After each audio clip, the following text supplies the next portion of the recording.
Hello everyone. So here we are, another midweek video, and I've been thinking a lot about this one. I have a favorite movie. Okay, I'll admit it. I do love my old classics. One of my favorite actresses is Bette Davis. And the title of this video is named after my favorite movie of hers, now Voyager.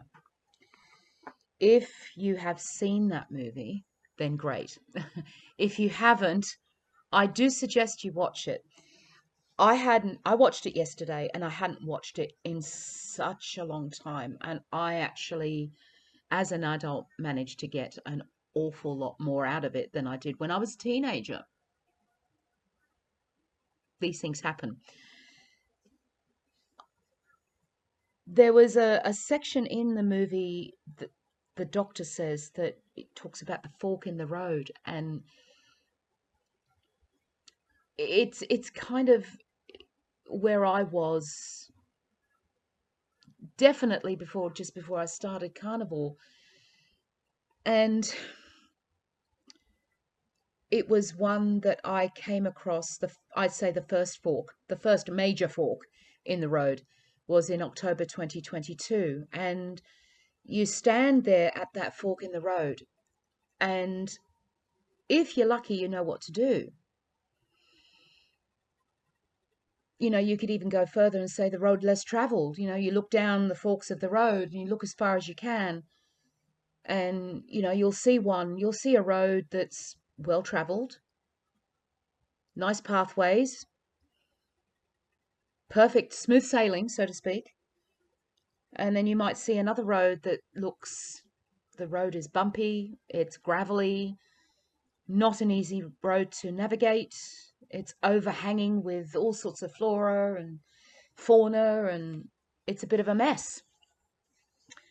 And I suppose a lot of us will tend to choose the road that is well traveled because it's comfortable, because we know what's down there.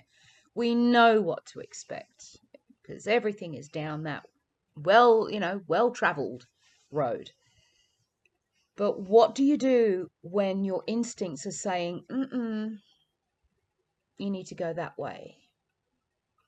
How do you prepare yourself for those bumps in the road? How do you prepare yourself for the fact that it's not going to be an easy journey? Even though inside you have an understanding of what's on the other side. You know that traveling that distance of a bumpy road is going to get you to the other side of something that could end up being quite remarkable. How do you prepare yourself emotionally for something like that? I don't know what to tell you there, except the reason that you stay on that road has to be a pretty strong reason. I tend to do a lot of thinking. I'm quite deep in my thought process. I'm an ocean of emotions, and I have to be very, very careful. Very, very careful, because on occasion, I can go to the deepest depths. And I've always had this way of peeling back the layers to get to the nub of the situation. Unfortunately, I have to be very careful, because on my quest on peeling back those layers, I could end up drowning just a little bit. It's temporary, but it does tire me out. This is why this journey is so emotional for me and so mental for me, is because that I'm peeling back the layers of many different situations, many different things that crop up on the serving tray that I have to address, many things that I have to deal with. And I also have to remember that even though I'm an adult, I have an inner child that needs to be loved. I need to learn how to love that inner child and respect that inner child again. And that means being a little bit selfish, but it's not really selfish. You're doing something for yourself, and you are as important as anybody else in your life that you want to take care of. You know, when you're on an airplane, you go through the safety instructions thing, and they go to the part where they tell you about the oxygen masks. And, you know, everything you need to know about life is right in that demonstration. That small little demonstration is fit your mask first, and then fit the mask of your child or somebody with you that can't do it themselves. Make sure you're right first, then think about others. It's not saying that you should disregard everybody else. Not at all. Not at all. Even when you have a child, I was very aware of the fact that the nurses would say, before you do anything with the child, when it's crying, make sure you're right first. Get yourself comfortable so that you can nurse the child, look after the child. Make sure you're right first. And it's very easy to forget that. It's very, very easy to forget that. And, you know, I was last week years old when I learned from a dear divine goddess, if you like, who taught me that it's not my responsibility to process everybody else's emotions. And that's what I've been doing, whilst trying to process mine. And it's not my job. I can help steer them in the right direction, but it's not my job to process everybody else's emotions. This is all a part of self-care, self-love, and it's quite astonishing. The journey is quite astonishing. There's been a lot of talk on my channel about rock bottom, having that rock bottom, remembering that rock bottom, remembering what put you down there, remembering what kept you down there, and never forgetting those things. As an example, a lot of women, when they have babies, they forget the pain. And the thing is, there's some merit in that, because, you know, a lot of women, if they did remember the pain, probably wouldn't go back for a second or a third child. I remember the pain when I was in labor. I remember the pain. Even though I had a cesarean at the end, I remember the labor pains. I made sure to never forget that pain. It was the benchmark for all the pain I've ever had since. The only one that came close to that was when I had my gallbladder pain. But I think it's important to remember the pain. And I'm not just talking about physical pain, although my physical pain is enough to keep me on that bumpy road. I think it's really important to remember those moments in your life that caused you pain, emotional pain, mental pain. It's going to be the greatest skill in you being able to steer your ship and be the master and the captain of your own ship.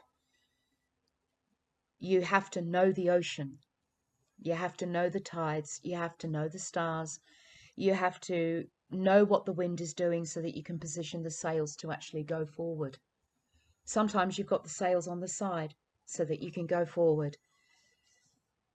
And that knowledge of what came before is going to be important in how you move forward. I will always tell you guys my journey. There's a lot of videos about what to do, how to do carnivore, and that's fine. I'll always impart whatever little knowledge I have if people ask me, but not a doctor. Just straight up not a doctor.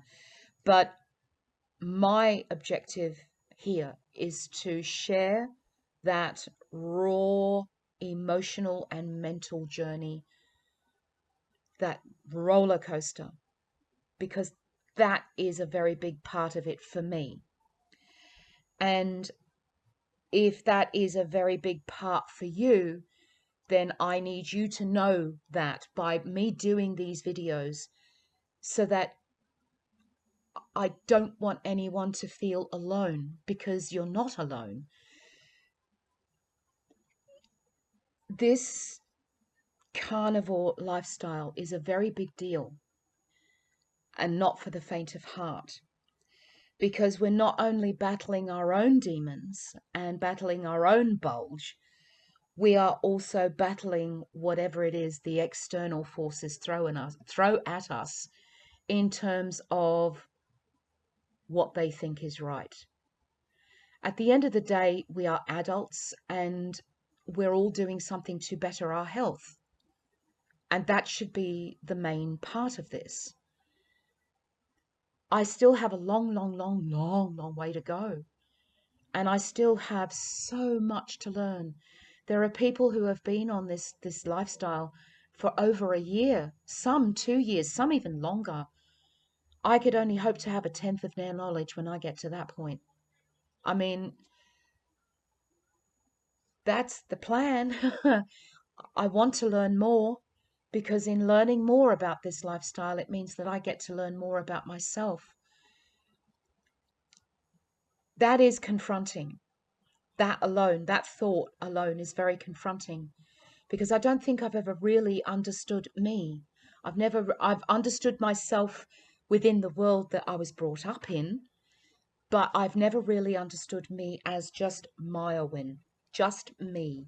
Not Rita Hunter's daughter, not John Darnley Thomas's daughter, not my husband's wife, not the mother of my 2 kids. I've never completely understood who I am as a soul being. And I think that's very important on this journey, and it is the perfect opportunity to do it. But it takes courage. It really does take courage. There will be tears. You've seen me cry many tears here. I'm not going to suppress that. If I'm upset, if I cry, I will cry on camera, because that is all a part of this journey. And I will always talk to you about my journey in order for you guys to not feel alone, because I don't want you to be alone. There's no need for you to be alone. So that's my job. If my videos give you comfort, then that makes me happy.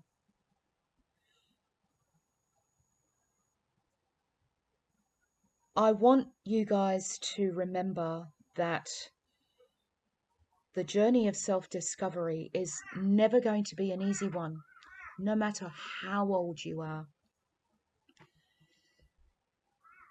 But if you dig your heels in, and if you're willing to learn, anything is possible. Anything is possible.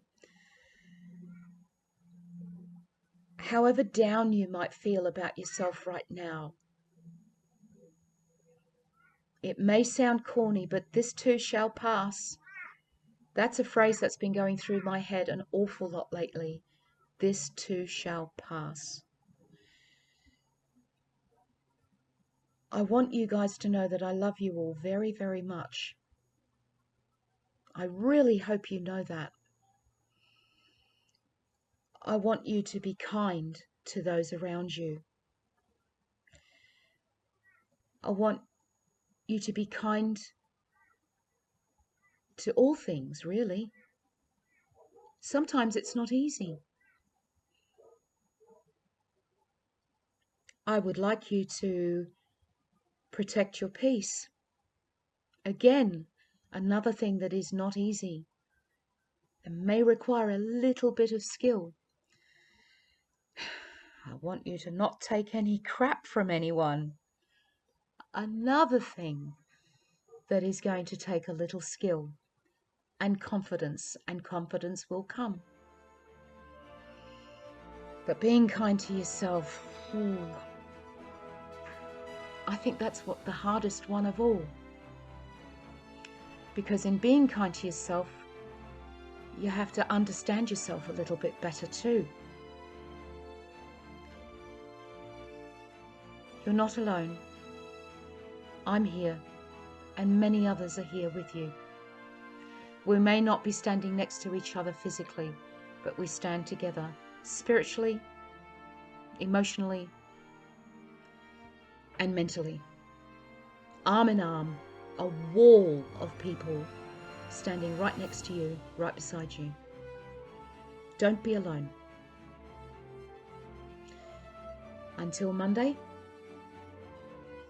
I will wish you a happy weekend when it arrives. I love you guys. Bye for now.